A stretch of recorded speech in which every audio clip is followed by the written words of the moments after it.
Hypertension means high blood pressure. आज के time में ये सबको पता है, बट कुछ ऐसे लोग आज भी हैं जिनको हाइपरटेंशन या हाई ब्लड प्रेशर के बारे में जो कंप्लीट नॉलेज है, जो एक्चुअल नॉलेज है, वो नहीं है।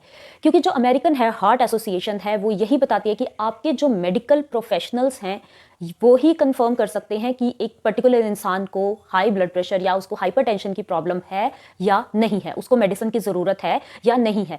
कुछ पर्टिकुलर टेस्ट होते हैं जिसके बाद ही आपको हम कंफर्म कर सकते हैं कि इसको हाई ब्लड प्रेशर है या नहीं है, मेडिसिन की ज़रूरत है या नहीं है, या फिर हम उसको नेचुरली ही क्योर कर सकते हैं। क्योंकि high blood pressure at times तब भी आपका ब्लड प्रेशर राइज हो जाता है जब आप कभी डॉक्टर के पास जाते हो, तब भी आपको ऑटोमेटिकली आपका ब्लड प्रेशर थोड़ा सा राइज हो जाएगा, या उस टाइम पे जब आप चेक करवाओगे आपका ब्लड प्रेशर ज़्यादा आएगा, आप घर पे आके देखोगे तो हो सकता है आपका ब्लड प्रेशर ठीक हो।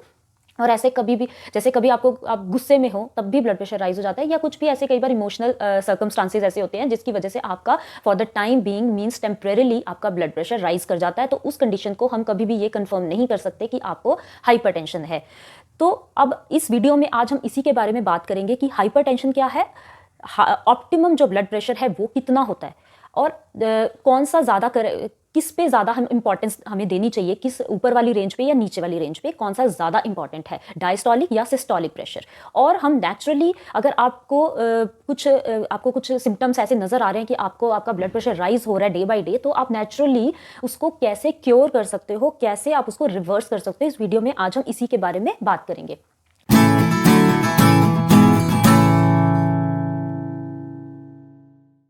नमस्ते एवरीवन, मैं हूं डाइटिशियन अर्पणा। तो पहले हम बात करते हैं, पहले हम इसी के बारे में डिस्कस कर लेते हैं कि ये ऑप्टिमम ब्लड प्रेशर कितना होता है। अब जो ऑप्टिमम ब्लड प्रेशर है वो होता है 120/80 mm पर Hg और लेस 120/80, मतलब जो 120 रेंज है वो आपका सिस्टोलिक प्रेशर है, और जो नीचे की 80 रेंज है या फिर उससे कम वो आपका डायस्टोलिक प्रेशर है। अब जो सिस्टोलिक प्रेशर है वो होता है कि जब आपका हार्ट जो ब्लड को पंप कर रहा है, तो ब्लड आपका कितना प्रेशर एक्सर्ट कर रहा है टुवर्ड्स द आर्टरी वॉल्स जब आपकी हार्ट की जो मसल्स है वो कॉन्ट्रैक्ट करती हैं। और डायस्टोलिक होता है जब आपका ब्लड कितना प्रेशर एक्सर्ट कर रहा है टुवर्ड्स द आर्टरी वॉल्स जब आपकी जो हार्ट की मसल्स हैं वो रेस्टिंग पोजीशन में है बिटवीन द कॉन्ट्रैक्शंस। तो इसको हम डायस्टोलिक प्रेशर कहते हैं, जो कि आपकी नीचे वाली रेंज होती है। ऊपर वाली रेंज आपकी सिस्टोलिक प्रेशर होता है। अब इंपॉर्टेंट क्या है दोनों में से? इंपॉर्टेंट दोनों ही हैं, बट अगर हमें कुछ भी हार्ट की डिजीजेस को इंडिकेट करना है या फिर हमें कोई भी, तो जो हमें सबसे पहले कौन सा देखना है, हमें सबसे पहले देखना होता है कि आपका सिस्टोलिक प्रेशर कितना है। सिस्टोलिक प्रेशर ज़्यादा इंपॉर्टेंट होता है, क्योंकि यही एक सिस्टोलिक प्रेशर आपका इंडिकेट करता है आपको CVD या कोई भी जो भी हार्ट से रिलेटेड जो भी इश्यूज़ हैं वो हमें सिस्टोलिक प्रेशर से ही पता लगता है कि आपका सिस्टोलिक प्रेशर कितना आ रहा है।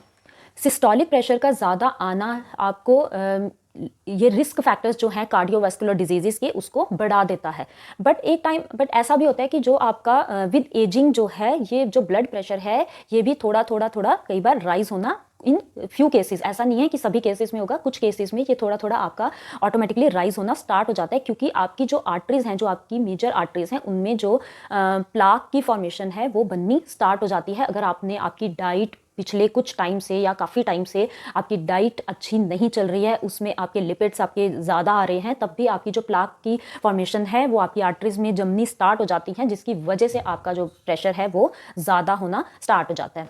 अब ब्लड प्रेशर को नापने के लिए जो हमारे पास जो BP अपरेटस होता है, आजकल हमने देखा है सब घरों में होता है, ठीक है। अब उसको भी जब आपने जब अपना ब्लड प्रेशर मेजर करना है तो आपकी जो पोजीशन है वो भी एक रिलैक्सिंग पोजीशन होनी चाहिए, सिटिंग पोजीशन होनी चाहिए, आपकी लेग्स फोल्ड नहीं होनी चाहिए, और जो आपकी आर्म है वो प्रॉपर उसको रेस्ट मिलना चाहिए टेबल के ऊपर।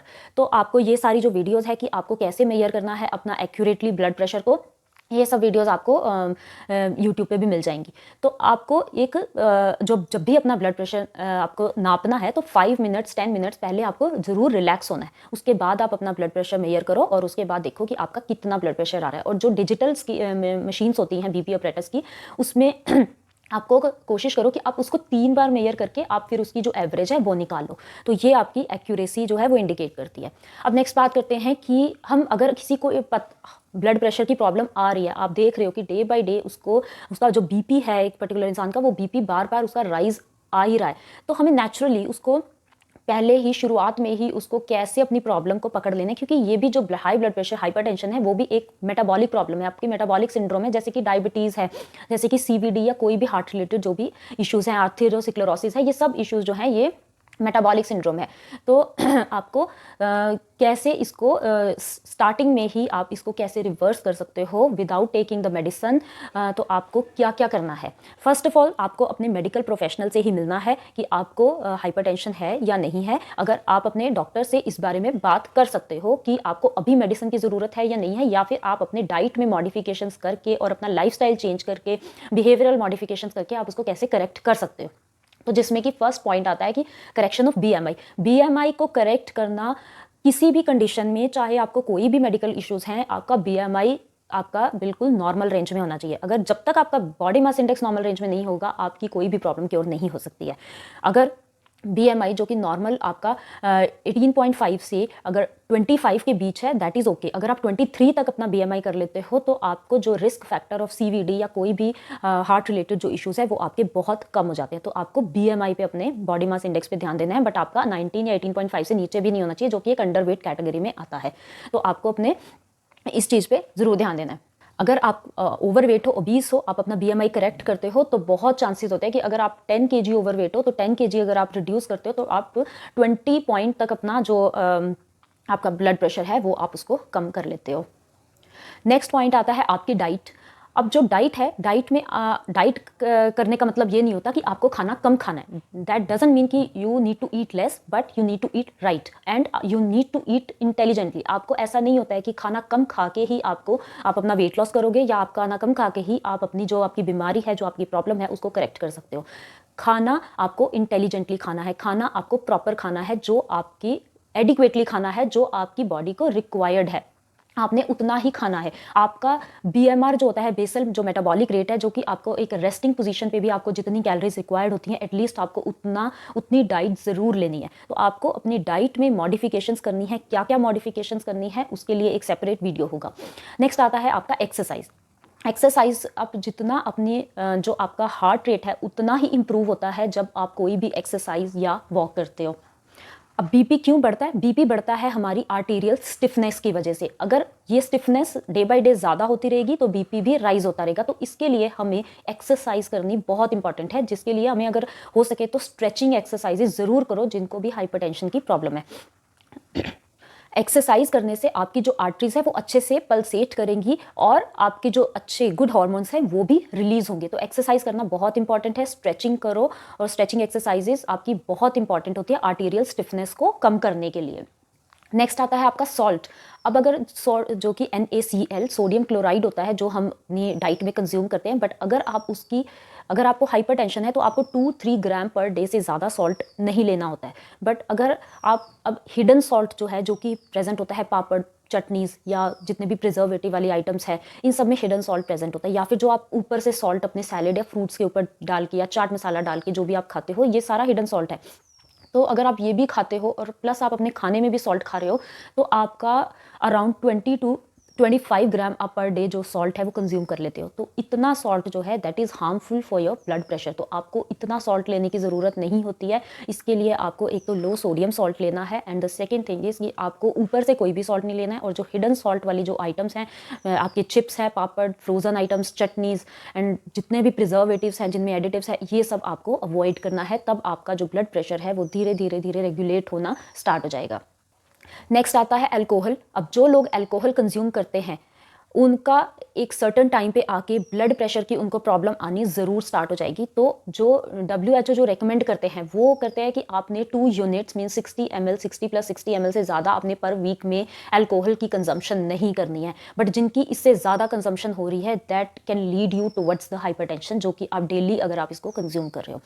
नेक्स्ट आता है स्मोकिंग। जो लोग रेगुलर स्मोकर्स हैं, स्मोकिंग से आपको कोई भी बेनिफिट प्रोवाइड नहीं हो रहा है। और जो लोग स्मोकिंग करते हैं उनको भी एक सर्टन टाइम पे आके आपका जो ब्लड प्रेशर है वो राइज होना स्टार्ट हो जाता है, क्योंकि जो आपकी आर्टरीज हैं वो आपकी आर्टरीज बिल्कुल श्रंकन आपकी सिकुड़नी शुरू हो जाती है। तो एक टाइम पे आके आपका जो ब्लड को प्रेशर ज़्यादा देना पड़ता है, वो एक्सर्ट ज़्यादा करती है। तो जो आपका कंट्रैक्शन और रिलैक्सेशन का जो टाइम है वो इंक्रीज हो जाता है, जिससे कि आपका ब्लड प्रेशर राइज होना स्टार्ट हो जाता है।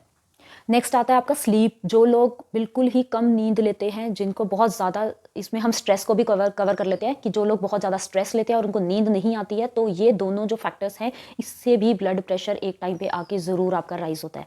तो आपने सुना ही है कि जिन लोगों को बहुत ज़्यादा टेंशन रहती है उनका ब्लड प्रेशर भी ज़्यादा रहता है। तो इसके लिए आपको कुछ रेमेडीज़ है जो कि आप फॉलो करो, जैसे योगा है या मेडिटेशन है, नेचर वॉक है, या आप अच्छा म्यूज़िक सुनो, अपनी हॉबी क्लासेस ज्वाइन करो। कुछ भी जो चीज़ें आपको अच्छा फील करवाती हैं, जो आपके फील गुड हार्मोन्स को रिलीज़ करती हैं, जो जहाँ पे आपको जाना अच्छा लगता है, जिस कंपनी में आपको लगता है कि यहाँ से मुझे स्ट्रेस आ रहा है, उसको आप अवॉइड करो। और जहाँ आपको अच्छा लगता है कि जहाँ से आपको आपका स्ट्रेस रिलीव होता है, आप वो, जैसे कोई भी कोई हॉबी क्लासेस है या कोई भी आप लाइक वॉक भी कर सकते हो। तो ये चीज़ें अगर आप करते हो तो आपका स्ट्रेस एंग्जाइटी लेवल जो है वो डिक्रीज़ होगा, प्लस आपका जो स्लीपिंग जो पैटर्न है वो भी इंप्रूव होगा। तो स्ट्रेस और जो स्लीप है ये दोनों बहुत इंपॉर्टेंट होते हैं, इसको हम बिल्कुल भी निगलेक्ट नहीं कर सकते हैं हाइपरटेंशन के केस में।